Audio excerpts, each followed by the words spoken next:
Zach, he's from the New York Times. First day. Awesome. First day. First day with us. Understood. Phil and Amir said practices have been getting tougher and tougher. Well, Amir wouldn't really have much to base it on, but Phil said the practices have been ramping up as far as length and I guess difficulty. What is the reason for that? Why do you have these practices seem to be getting tougher even as the season's gone on? Just long term, this group needs to be developed not only with the conceptual part of it, but attention to detail, fundamentals. Because we have the short-term objective, obviously, is playing Providence, what's ever in front of us, but the long term is to continue to build a base that will be ready to play next year as well. So you have to service two things, and that's why. Are you conflicted at all because of the lack of depth, because of you got this Big East gauntlet coming up, you got a lot of games and not a lot of time, and you have so much inexperience on this team already. Are you conflicted at all as far as overworking these guys? You don't want to practice them maybe too much, keep their legs as fresh as possible. Is that a factor? Never a thought in my mind. If we're going to be accused of anything and wants to be overworked, that then objective is achieved. All right, they're young. They're as young as they're ever going to be in their lives. Their powers of recuperation are remarkable. And so, again, we're on point as far as what we want to do.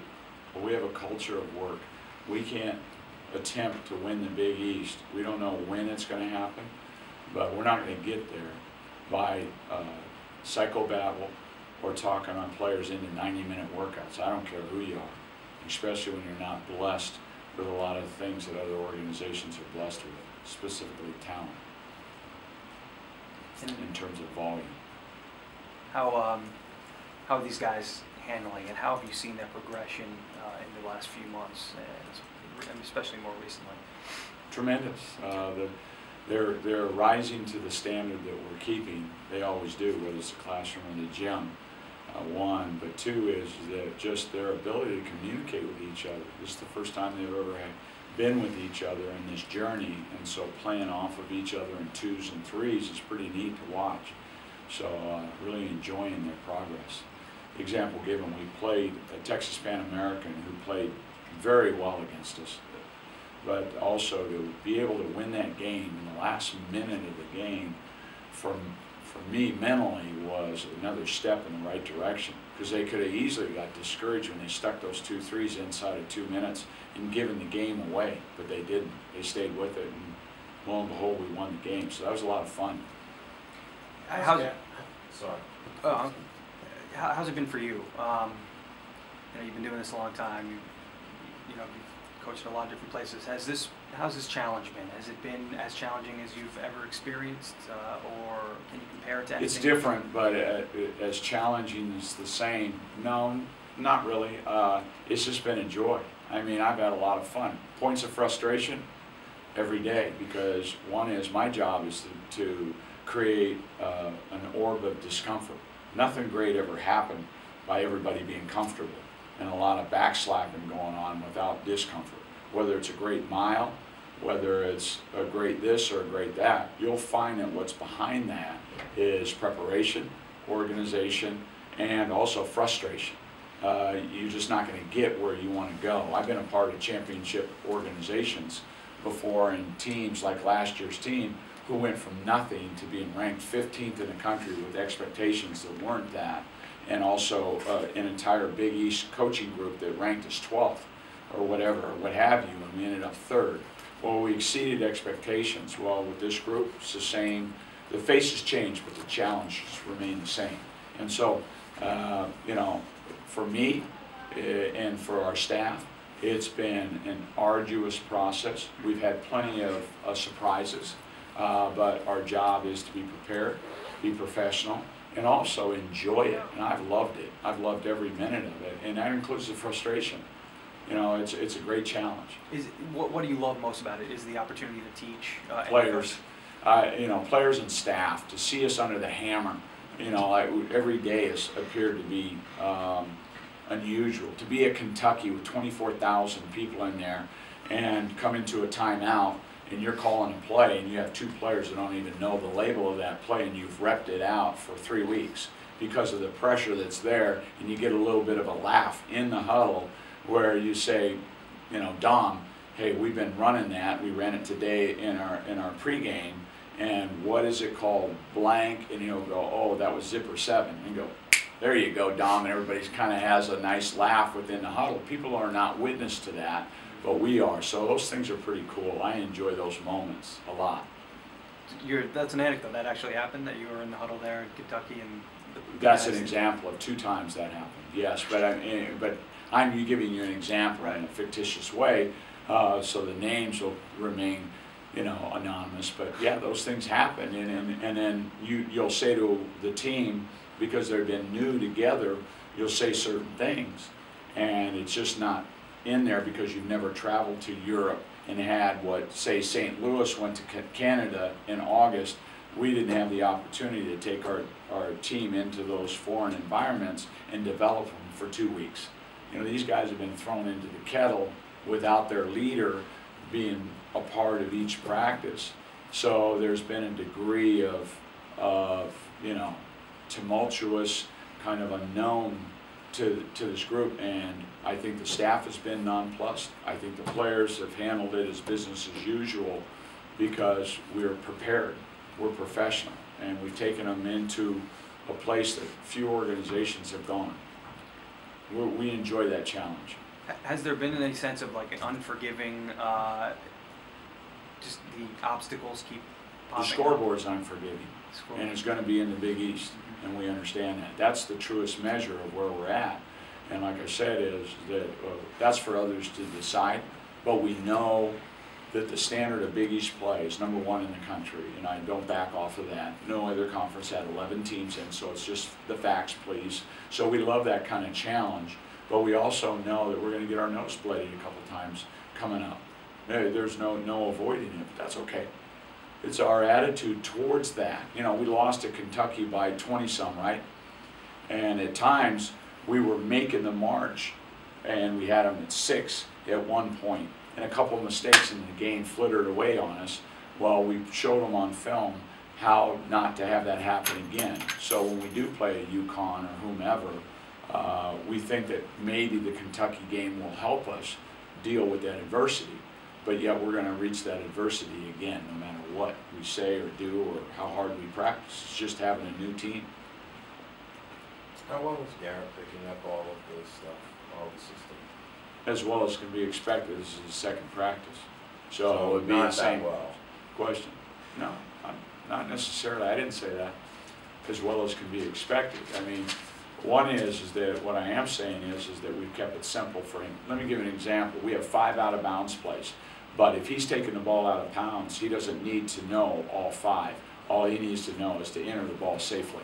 So, you know, whether it's Katie or Tony or Rico or Coach Hicks, when we prepare for a practice, we say, how can we help Amir pick up certain things and be simple with him? So, as well as, but does he know all 5 out-of-bounds plays? No. But he picked the ones up we had today because we were creative in saying, here are your looks. Most of the guys seem to indicate that learning the defense is the hardest part of the system. How's he doing with that?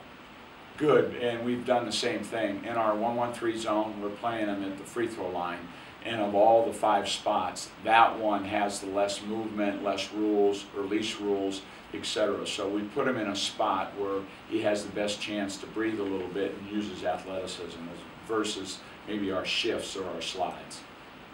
So when Pointer's out on the front, he's the guy right behind you? Very good. No, and I mean that in a good way. You've got it. Bang. Yep.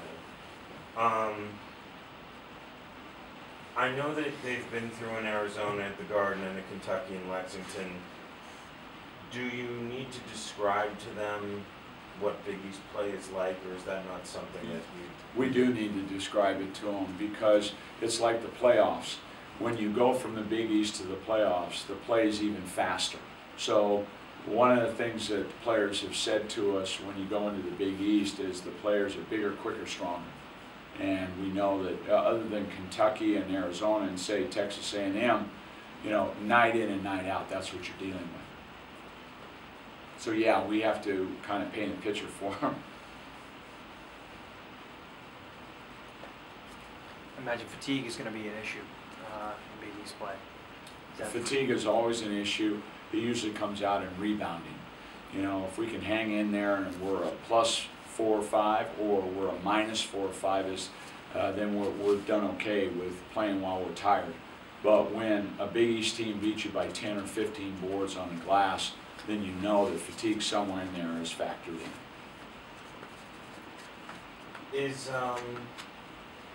I'm sorry because I probably should have looked at this before I asked this question. How's Providence with getting to the line? Are they a big getting to the line team? They're good at getting to the line, and where that comes out, Roger, is their transition. They're very good in the first 3 seconds, made and miss at getting the ball down the floor, and they attack you before your defense can set up, and that's where you foul a lot. Okay. Given the thin ranks, given that they might be a team that gets to the line, is there a special concentration in any aspect of practices about making sure that the ranks don't get thin further? Yeah, yes, and what we do is we drill a certain way throughout the practices where we'll let somebody know that they have 4 fouls or 2 fouls, and then we're in the first half. So we put a focus on those guys within that 2-minute drill or 4-minute drill not fouling, and when they do, we kind of call ticky-tack fouls so that we can overcompensate for that. So that's a good question, and that's what we do to counter it. Has there been a player that has surprised you most as far as his progression, whether it be Phil taking over the point or you know, Harkless, his development, or Well, you have to be strong up the middle, so Phil is a good name. I think his progression has been wonderful. He's the front door to our house as the point guard. And then Gift anchors the defense at the rim. Yesterday in the Knicks game, they talked about in order, you know, where Tyson Chandler makes a difference is at the rim, because he's 7'1", and you probably saw the play where he built a wall and just blocked the shot by standing at the end of the game. It was an amazing block. And then one of the announcers said, you got to be strong at the rim. Gift has been very strong at the rim for us, and Phil is getting better at being a guy who's not easy to go by, for example. And second is Phil's getting better, as witnessed by Texas Pan American. He was 4 assists and 0 turnovers. So in anybody's language or parlance, that's really good. You know, it's a 4-to-0 ratio is a beauty. So maybe that goes unsaid or unseen. He's progressing nicely. Yeah, it's kind of neat to see. Phil has all the tools to be a Big East point guard? I think so. You know, and you know, beyond that, by necessity, he better be. But yes, I say that with the utmost confidence. And also, we're converting him from a 2 to a 1. So you have a couple things going on with Phil. His first time being a starter in the Big East. 1, 2 is that he's playing against the best that they have at the front door, whether it would be a Kemba, who's now graduated, but you've got what the Big East has as first-round draft picks. A couple of those guys will be coming at him. That's a wonderful opportunity for him to grow and figure that out. In making the conversion, is the bigger concern against Big East level competition, and really we should just say the rest of the schedule, because UCLA and Duke aren't exactly, you know, cupcakes. Right. Is in him making the conversion, is the larger concern how he handles the ball or decision making?